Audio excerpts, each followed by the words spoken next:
You know, Tanzania, when one talks about hygiene, one must start in the 1960s.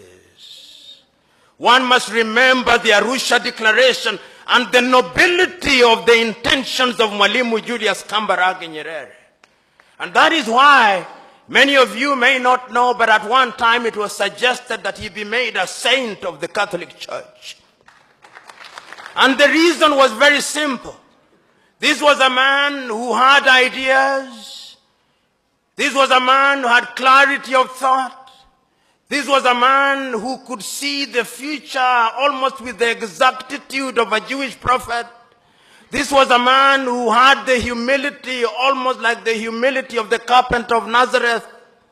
This was a man who loved his country. He made mistakes, and when he made them, he realized and corrected them. That is his greatness. Is it not Saint Just who said that nobody can rule guiltlessly?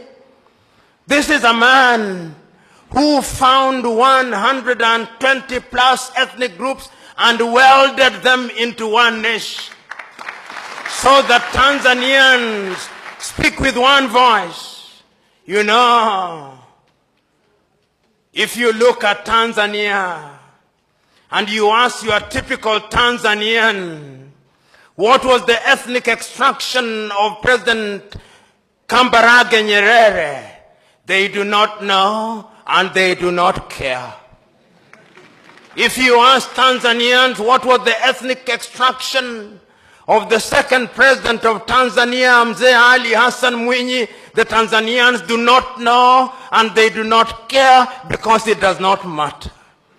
If you ask them what was the ethnic extraction of the third president of Tanzania, Benjamin William Mkapa, they do not know and it does not matter and they do not care. And if you ask Tanzania what was the ethnic extraction of your fourth president, Jakaya Mrisho Kikwete, they do not know and they do not care. And if you ask them what is the extraction of your fifth president, John Pombe Magufuli, they do not know and they do not care. They only know that he's a bulldozer.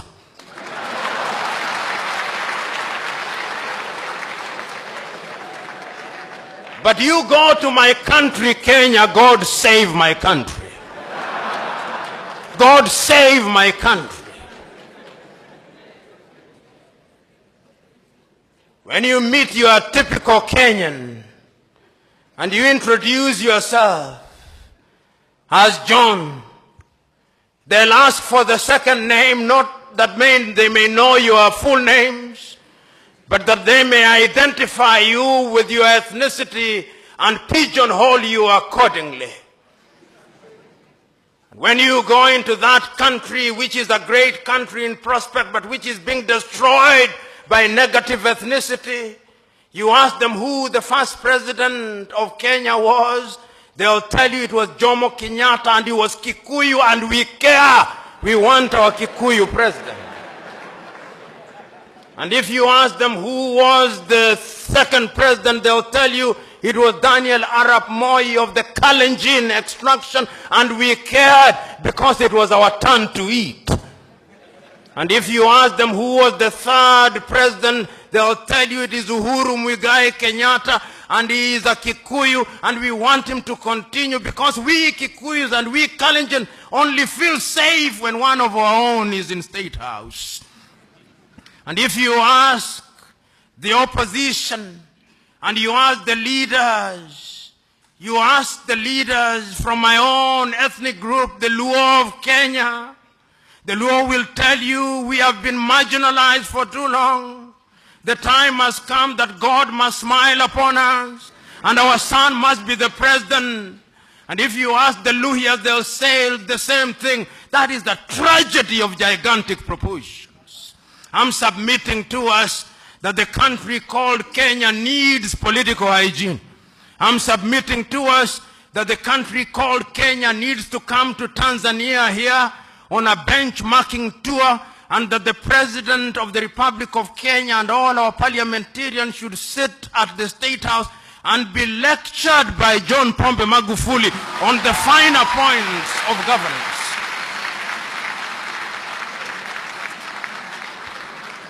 Of course, Mzee Warioba will be there, and other stalwarts will be there. Salim Ahmed Salim will be there. Great Tanzanians will be there. And Nyerere will remind us, katika karne ya 21 tupande basi ya makabila, ujinga na upumbavu, because it can destroy a nation.